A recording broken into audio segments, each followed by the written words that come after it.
Hi everyone and welcome back to the next diecast.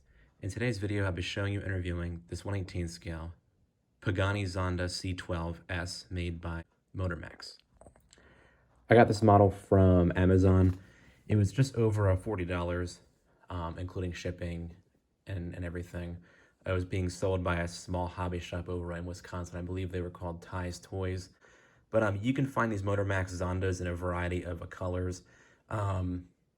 It came in black, white, blue, silver, yellow, and red. So a lot of different choices there. They all came with this two-tone blue and white interior that you see here, and they all came with the same chrome rims that you see here as well. I'm not really clear on whether or not they're still manufacturing this model because Motormax doesn't release an annual catalog like Maisto does. Although I did see, I think it was on Diecast Society, I saw their 2016 catalog, and it did have the black and white versions of the Zonda. And this is still widely available, this particular model, on like Amazon and eBay, Diecast Model Wholesale, and what have you. So without further ado, let's go ahead and get into the details of this model here. We'll start up at the front of the model. I think Motormax did a good job with these headlights here. The bulbs are actually separate chrome pieces, and they do a nice job with kind of the matte black surround on these lights here. I guess it would be nice if they were separate pieces, but at least they do include the matte paint, so it looks like they're the black light surrounds on the real car. And I kind of like the effect of the lights because it kind of looks like they're turned on in a certain lighting. On the lower portion here, there is actually, it's kind of a grill down here, but it's not really, it's actually solid. It's not like a perforated piece or anything like that. And you do actually get these extremely tiny but separate pieces for these fog lights down here, which I think was a very cool inclusion there. And these white, I'm not sure if they're lights or not, but the real car does have them. They're painted on in white. They actually look good with this blue paint. And up here you do have the Pagani badge on this kind of carbon fiber textured piece that holds the windshield wiper. That's all a separate piece, so I think they did a good job with that. The paint quality on this model, overall, I'd say is a very well done. So what Motormax did was they actually did a metallic blue on this car, and it just looks awesome. Like this electric blue, it looks really stunning on the Zonda. The Zonda C12S was actually made from 2002 to 2005, and there was actually at least one that was painted in this particular color scheme, the blue with the chrome rims and the white and blue interior. But there's no orange peel or anything. The paint job is very smooth. It's a totally different story from, you know, that GT Cruiser or that Lexus SC430 that I have, because they both have, you know, the orange peel and some of like the rougher edges and all that. This one, the paint job is very smooth. And I say that newer versions of this model, it's the same way. So you won't have any paint problems on here, which is very nice to say. Taking a look at the side, there is a badge on here. It says Modena design on there, kind of hard to say, but the real car does have that. So I like how they included that on here too. Taking a look next at the wheels, I think Motormax did a good job with them overall. I know some people don't really like the chrome on them, but they do a nice job with the overall look of the rim and everything, and that kind of small Pagani badge in the center cap on there. You do actually have disc brakes and calipers, and oddly enough, the caliper moves through the disc. They don't spin together. A lot of these Motormax models, the caliper and disc move together, which is improper, but on here, it's proper. Like the disc moves with the wheel and the caliper stays stationary. So I think that's a really cool touch. And you actually do have full steering on this model, and you get suspension too, which is kind of interesting to see because Motormax in the early 2000s didn't always include suspension on their models, but on this one they did. So I think that's a very cool touch. Metal mirrors, which are nice to see. They're not going to be breaking off or anything like that. You don't really see these metal mirrors on these newer models too much, but on here they actually do have them. So that's a very cool touch. Very cool split spoiler back here. Motormax does include the carbon fiber pattern as separate plastic pieces on here. And it is a split spoiler on the real car too. It's actually metal. This entire piece back here is made of metal. In fact, the whole body itself is just made of die-cast metal. The bumpers, like although they are separate pieces, they're all metal. And this model is actually very heavy. Like it just naturally kind of falls back like this because it's just such a heavy like rear and everything. So I think I said that the Celine S7 that I have is the heaviest supercar. I think this might be the heaviest supercar in my collection. And even like on the bottom, the metal continues down to the bottom. So that's very kind of high quality. You think, with like Motormax and everything, like the front will be plastic or the bumpers will be plastic, but no, everything is made of metal. That was very surprising to me when I first opened up the model and took it out. I was like, whoa, this is so heavy compared to like the other stuff that they made. You do have a small C12 badge up here. It should be silver, but that's easy to do. It's actually kind of three-dimensional on the metal, so you could easily just take a Sharpie or something and color it in silver to actually match up with the real car. You do have a mesh intake back here. That is a separate plastic piece. It's just not really perforated, but at least, they put it in there. They didn't just paint the whole thing blue or anything. They do have good attention to detail back there. Taking a look at the back of the car, there is a Zonda S license plate down there. It's kind of a weirdly thin license plate. I might remove that and put like an actual license plate that I might be making on there.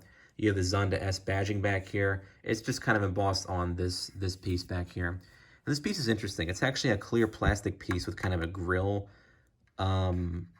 inside of it. It's like they stamped on the grill maybe onto the clear plastic. I kind of like the effect of it. I think the real car is like that, where I don't know if it's a glass piece. It's hard to describe it.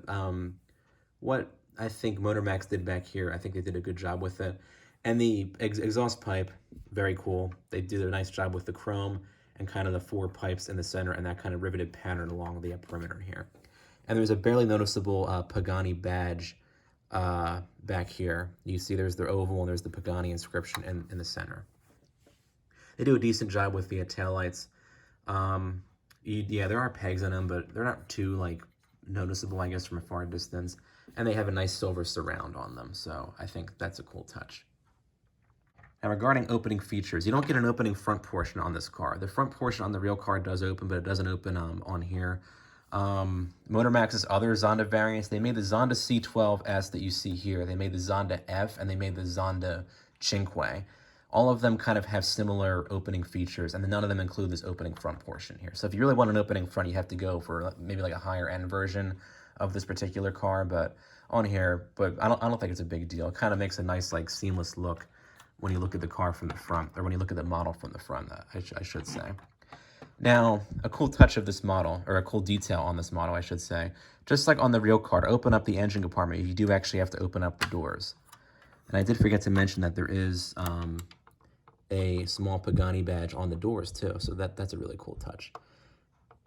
So you literally just have to open up the doors, and then you pull up the engine cover like so.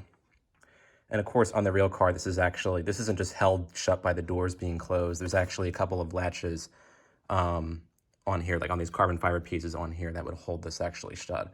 So you'd have to open up the doors and untie the latches, or unbuckle the belts that are on the latches, I should say. But on the car, it doesn't really look cool when you have everything open like this. If like you put it up on a shelf and everything, it looks really, really cool. I think even though this part doesn't open, it kind of has a nice effect.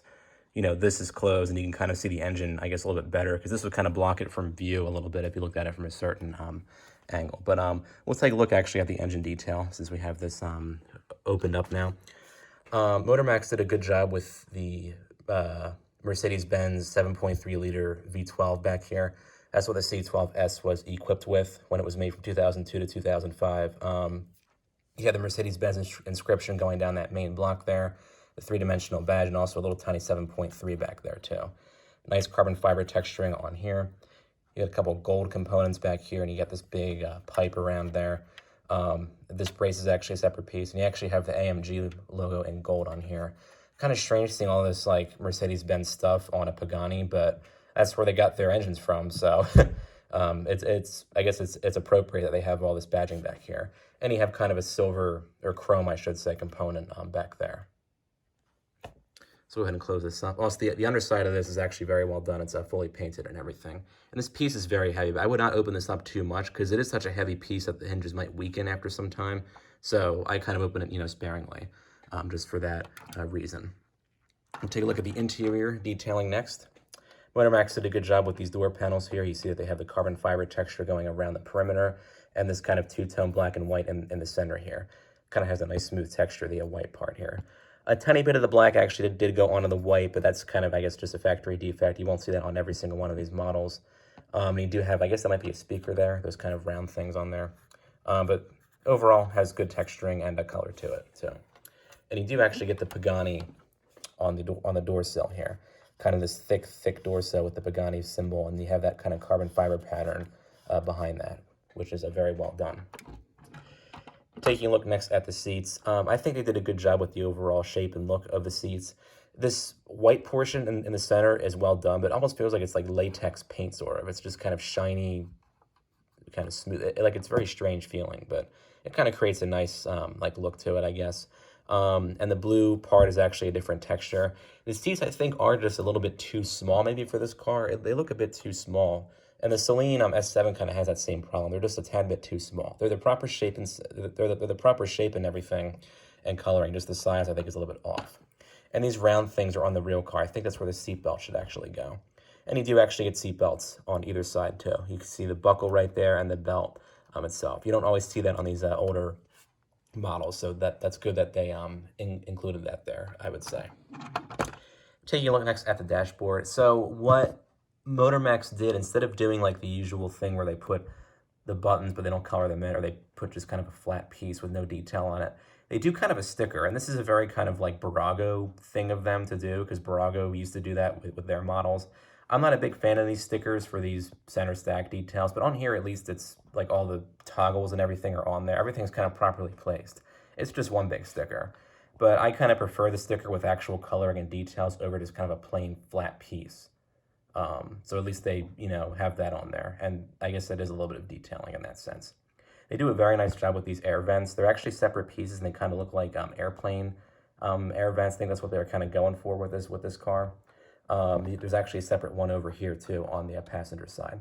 Very nice touch. And they even included a little buckle detail on this glove box door here, which is a very cool touch.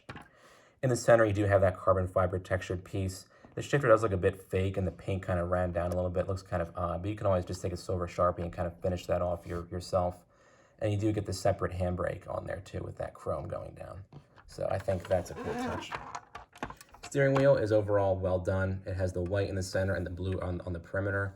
You do have the Pagani logo in the center with the badge on there. Very, very nice. They do a decent job with the pedals. They're just all on one single kind of chrome stalk. Wish they did them as separate pieces, but they're hard to see anyway because the way that the steering wheel is. And they do a good job with the gauge cluster too. That's actually a separate piece from the dashboard.